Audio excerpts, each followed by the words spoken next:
I just wanted to, I guess, start off this video by, I don't know, just asking how everyone is doing. I know as a federal employee in the DC area, it has been a rough start in 2025, and without going too deeply into the politics of it all, I just wanted to say if there are any fellow civil servants in the audience, I see you, I hope you're doing okay, and hopefully this video can just be kind of a chatty get ready with me to kind of take your mind off things, because I know for me personally it's not really healthy to spend all night refreshing various Reddit subreddits. So what we're doing today is a Mocha Mousse inspired look. So I'm actually getting my Pantone Color of the Year video filmed this year. I missed last year for various reasons. I just never got around to filming it. But I do like to do these videos. I just think they're fun. And with it being Valentine's Day tomorrow, I thought what better day to do kind of a chocolate focused look. So that's what we're about to do today.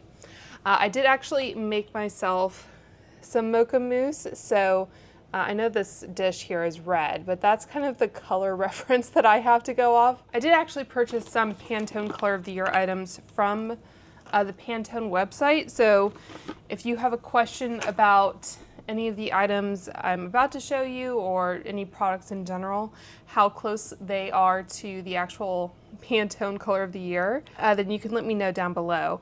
And if you're not aware, Pantone is a company that beyond just having a Color of the Year, they are a way for companies between like design firms and manufacturing firms, that kind of thing, to have like a baseline understanding of what a color is. So they all have like a specific Pantone color, and then they can go off of that so it's not kind of lost in translation. So this is a paint chip for the Pantone Color of the Year in Mocha Mousse.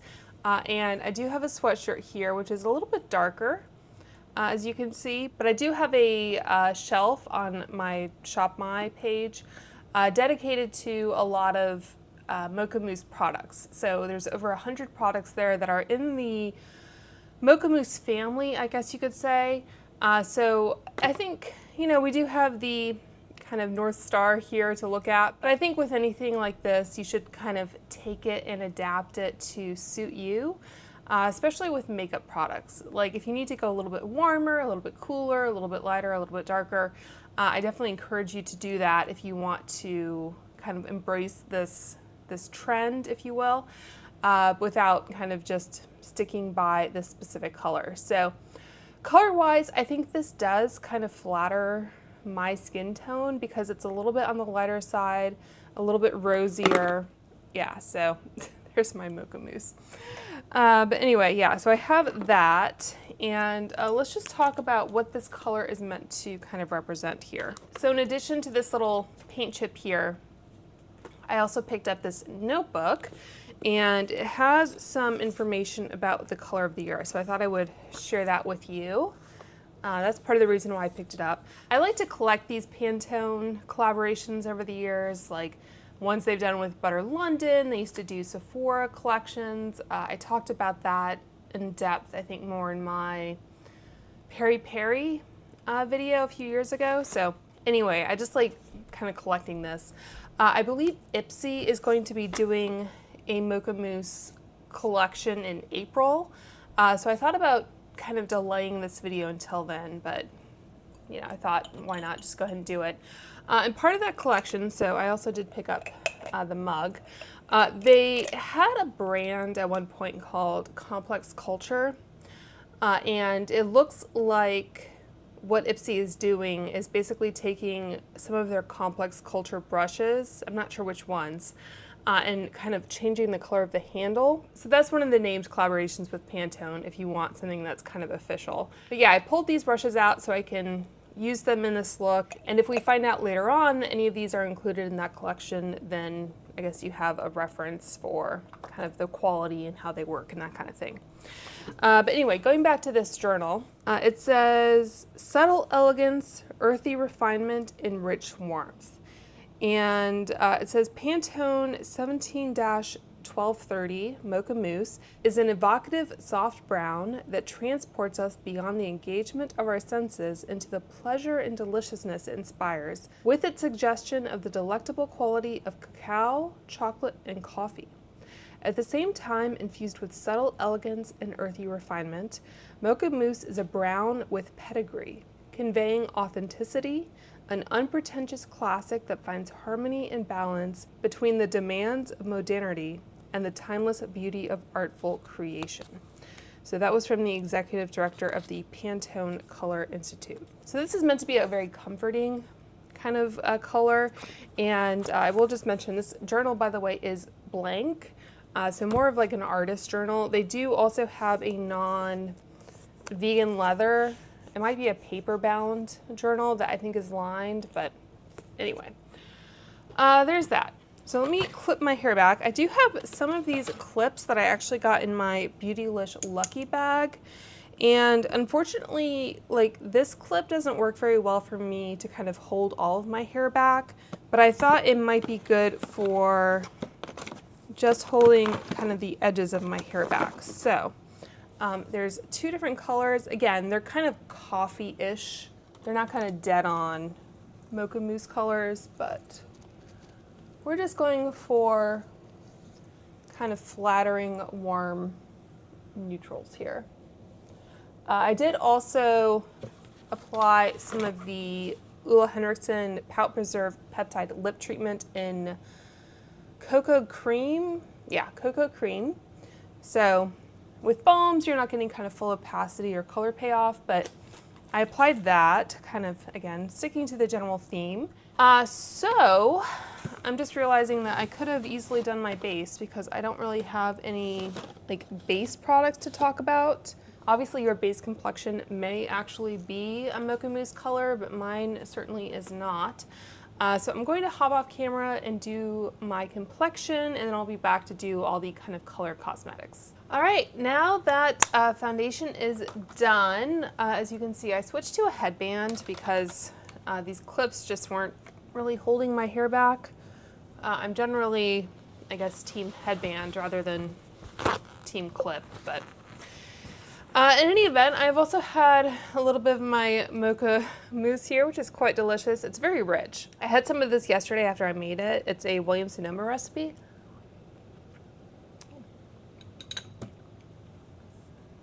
But it's very good. It doesn't have any eggs in it, which, for what it's worth, will keep the cost down. I used a whole bag of chocolate, but no eggs. Anyway. I used the Make Reverse Emulsion and then the NARS Light Reflecting Foundation in Oslo and the Kulfi Concealer in Bad Badam. And I set my concealer with the Charlotte Tilbury powder, but I didn't set any other areas of my face. And I also put the e.l.f. Wow Brow in taupe, and then the Patrick Ta, whatever you're called, Major Brow Lamination Gel. Through my brows. So that is everything that I did. So let's move on to contour / bronzer, however you want to look at it. So I do have the Chocolate Soleil Melting Bronzer and Sculpting Stick in Chocolate Mousse, quite appropriately. I did see that they are releasing new shades of this. I went back and looked, and I believe this came out about a year ago. So they are releasing new shades. There is one shade lighter than this. I think it's called Chocolate Milk. That's going to be dropping probably by the time you are seeing this, it's already live. So it's dropping on Valentine's Day, and I featured this in a video. I can't recall offhand which one it was, but I thought now would be a good time to pull it out. So this is supposed to have a chocolate orange scent, which I guess it does. A little bit heavier on the chocolate than the orange. Chocolate and orange is one of my kind of favorite flavor combinations. Like if you get the Terry's oranges around the holidays. They had one this year that was like a chocolate orange with Pop Rocks in it, basically, like popping candy. That was really good. Okay, so to blend that in, because why not, I'm going to use this brush, which is, as you can see, this is the angled foundation. So it's kind of a triangular shape, but this is where I would normally use my BK 101 brush. You know, if you're interested in the Pantone collection, I'd say it's worth having a look. Again, I'll have to see if I can find out what brushes are going to be included. I wouldn't say this is a brush that I would recommend seeking out necessarily. I think for synthetic brushes, BK is still my favorite. This one, it doesn't have enough like give to it. It just feels really stiff. It almost feels like there's a dry triangle shaped brush at the end of this handle. Like it doesn't feel like it's moving the way that a brush normally would. So I think the build quality is fine on these. It's just sometimes I think the design is maybe a little bit questionable. So I do like that product. I think on me, it certainly is a little bit more of a bronzer than a true contour. I am curious about the new shade, which I will probably pick up. That one seems to be a little bit cooler, so I'm very curious about that. The Too Faced product itself is nice though, so no big complaints on that. So I did want to finally try out the Merit shadow that I mentioned in, I think, my Black Friday haul. So I haven't tried this yet, so I'm very curious about it.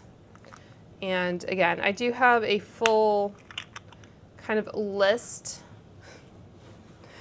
Should I do this with every product I hold up? Have you ever seen those like Instagram, or they're probably on TikTok too, where they mix different paint colors to get to the exact shade of like a paint chip? That's kind of what I feel like I'm doing. So it's not too far off. Again, not quite a dupe or anything, but anyway, let's try this out, shall we? Okay. I'm not a huge one for cream shadows. I'm gonna take, this is the All Over Shadow brush, and see kind of how that does. This one is a tad floppy for this purpose. I'm gonna take this Precision Eyelid brush, which looks like so. It's a little bit flatter. Maybe this will give me a little bit more control. So what I normally do with my eyeshadow is I like to put down a primer and set it with a powder before I go in with a powder eyeshadow, is normally how I approach things. So yeah, I'd say this brush is a little bit better than the other one that I was using. Just try to blend a little bit. So let's see what happens if I just go straight in. And currently my lids don't have anything on them. So yeah, I'm not a big, that might have been more product. I'm not a big cream shadow person, generally in any form, whether it's like an eyeshadow stick or liquid, whatever the case may be. Okay, so I'm definitely gonna have to kind of even those out. It is a nice color. I don't know if this is maybe the best color for me and how I kind of approach my eyeshadow looks. I don't know. I feel like with the products I've selected, I'm doing a little bit of kind of a clean girl aesthetic. Not really, but I say that, but then in practice, I see like a one eyeshadow look, and I'm like, I can add a little bit to that. So I think what I want to do actually is I'm going to take the Natasha Denona I Need a Nude palette. I just maybe want to deepen up the crease a little bit. So I'm going to take this Oliver shadow brush again, and maybe just kind of try to wipe off what I can. So I'm going into the shade Tender, and just kind of want to see what happens if I... Okay. Just add a little bit more dimension. I did try the Lisa Eldridge liquid eyeshadow, and I do think I like that more. This is in the shade Irene, which honestly might be a little bit closer to that. But because this is closer to my skin tone, I can get away with kind of more of a wash as opposed to making sure that it's kind of even and well blended and all that. So over the lid, I'm going to use some of the Urban Decay Shadow in Diamond Dog, which has come back into stock. I did some short form content around like this shade and the differences between it and Lithium. So this one, to me, is a little bit more rosy, which I think kind of fits in with the Mocha Mousse aesthetic. And because we put down that kind of slightly tacky base, it does, I think, stick to it pretty well. I'll take this brush again and just kind of go around the edges to soften a little bit. So I think that works. I know I'm a little bit late to the Mocha Mousse party at this point. So there have been a lot of people who have already done these videos. I think the beauty of a color like this is that it is kind of neutral and fairly open to interpretation. And it's also a color you can use in different areas of your face. I'm going to take that brush that I used earlier, but just like the other side of it, because I think there's a little bit in here that I didn't quite get.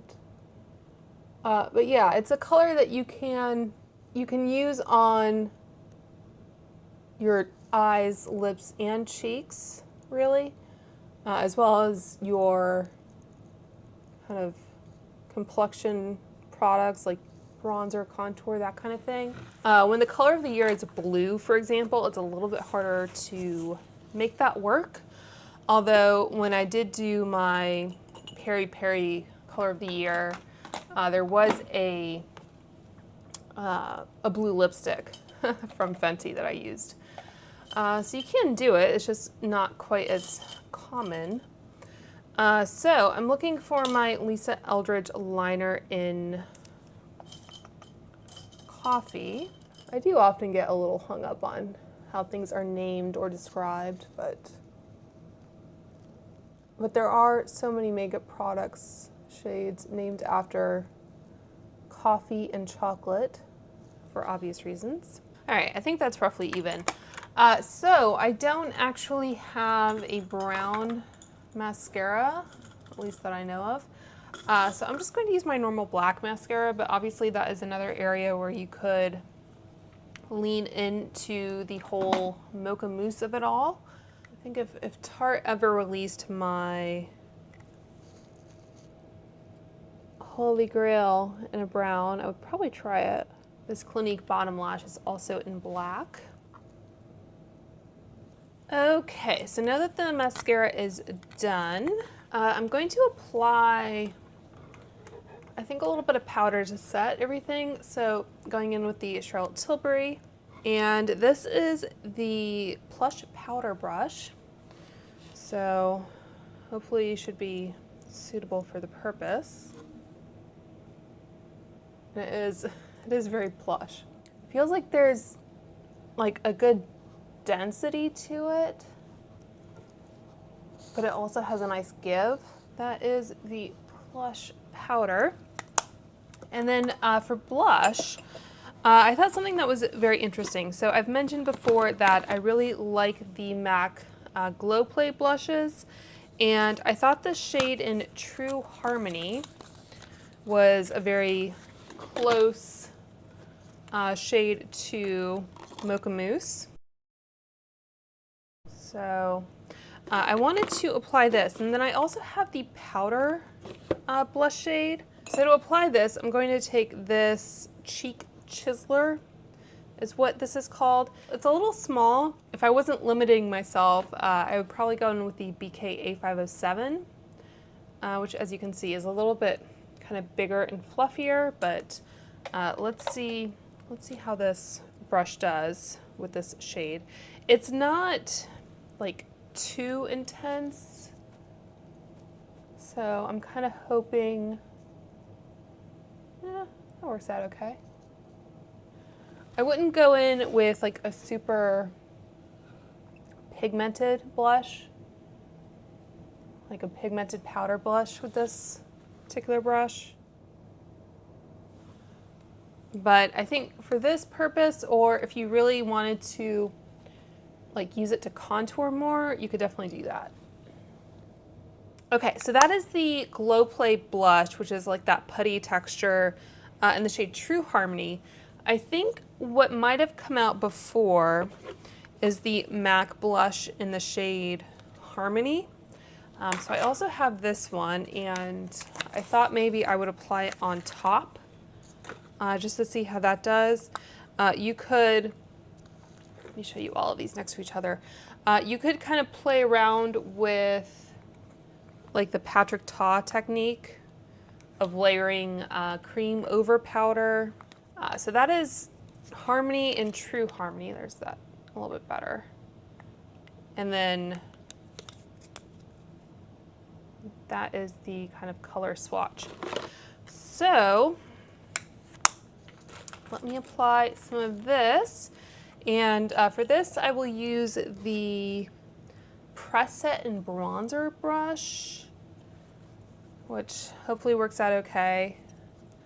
It's maybe a tad big, but we'll see how this applies.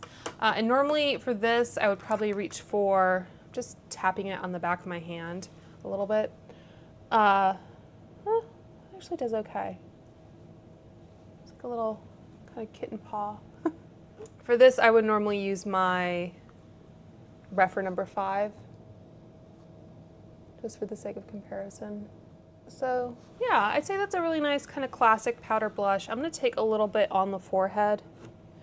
You know, depending on how fair you are, this could easily be like a rosy bronzer for some, which is definitely my preference. So as far as what's left, I have lips, and then I'll talk about some nail polish options and fragrance.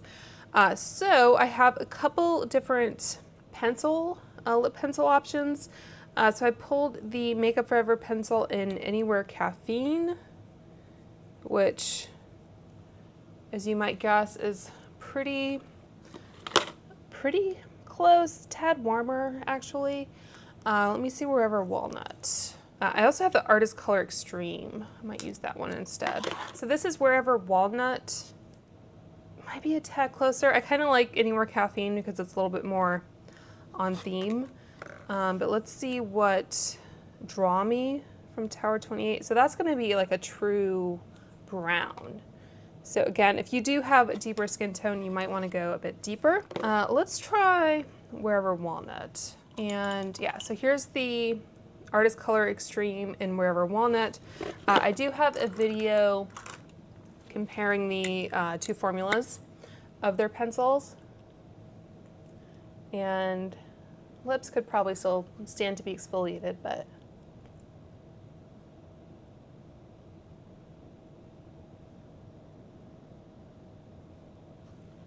I think this shade is a tad closer to my natural kind of lip color.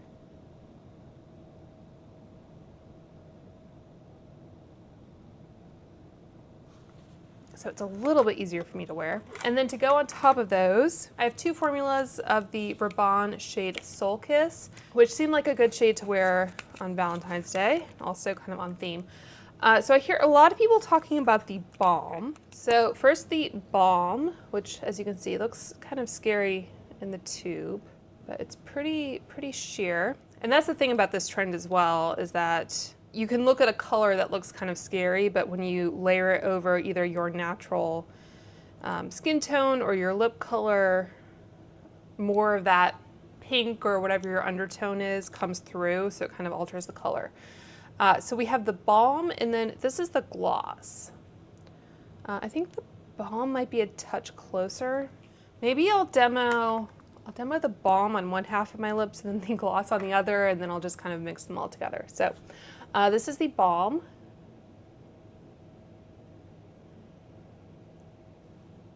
And again, there's a little bit of exfoliation needed on my lips, I think. So there's the balm. I think maybe the gloss will be a little bit kinder. Part of me just wanted to mention this in case you weren't aware that they had come out with this formula.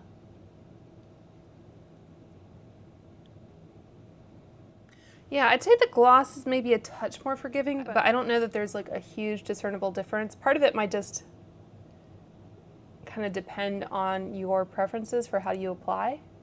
I think both of these are not fragranced or anything like that, so. I think I like a little bit more of the glossy finish. Okay, let me just clean a little bit of that up. I have some freckles on my my lips, so it feels like I have some product there, but it's just my my freckles. Okay, so yeah, I think that's the finished makeup look. Let's just talk about the nails and the perfume like I mentioned. So I have several different options on the Shop My Shelf in case you were looking for more options.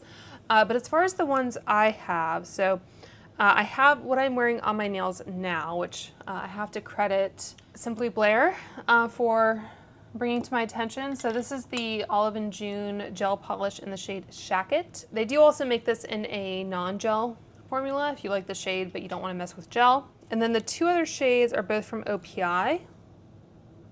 So that is what they look like against the Pantone reference card. So I think Bonfire Serenade might be possibly the closest, which is this one right here, but then we also have Espresso Your Inner Self, which is pretty close to my sweatshirt actually. This sweatshirt is from Old Navy. I got it at the end of last year, so I don't know if it's still in stock, but I did, I think, include it on the Shop My page, along with some other clothing options. Again, if you want to kind of join in this trend, I would encourage you to just slightly tweak the shade of whatever you're looking at to best suit you. I think it will still read as kind of a mocha inspired look. There's no like Pantone fashion police where they go around and hold up the swatch card to whatever you might be wearing. So yeah, so there are some nail options. And then I did also include some different fragrance options. So like YSL Black Opium, I think is famously a kind of coffee fragrance. I actually have the Tom Ford Cafe Rose from one of the Sephora favorites perfume samplers from over the holidays. So I had meant to pick this up, but it also kind of seemed to fit this theme of having kind of coffee notes, having a bit of rosiness. It just all seemed to kind of work together. So I kind of want to go lightly with the Tom Ford. A lot of times I'll spray and then walk through, but anyway. Let me read you the notes on this one. And I believe this is one of the less expensive fragrances from Tom Ford that is also sold at Ulta, so you can use your points or whatever. Okay, so let's see. It's a classic floral. The notes are Turkish rose, Bulgarian rose, and coffee. Essences of rose and dark coffee reveal sensual depth, while Lang Lang excludes an opulent florality. Coriander, patchouli, and cardamom infuse a spicy warmth to incense, resin, and sandalwood accords. So it's not something I reach for every day, but it is a nice kind of nod to this Pantone color of the year, I think. So I do have a video that I filmed a few years ago all about my different kind of rose perfumes, because it is one of the notes that I look for that I tend to enjoy. So I think that's gonna do it for this video. I'm pretty happy, I guess, with how the look came out. It's not super natural, but it's not like the most in your face either. I think it's pretty, and I think whenever you do a more monochromatic look, even if you are wearing a little bit more makeup, it tends to look a little bit more kind of cohesive and like it belongs on your skin. So yeah, so that's gonna do it for this video. I hope you guys are all doing well and staying safe, and I will talk to you soon. Bye.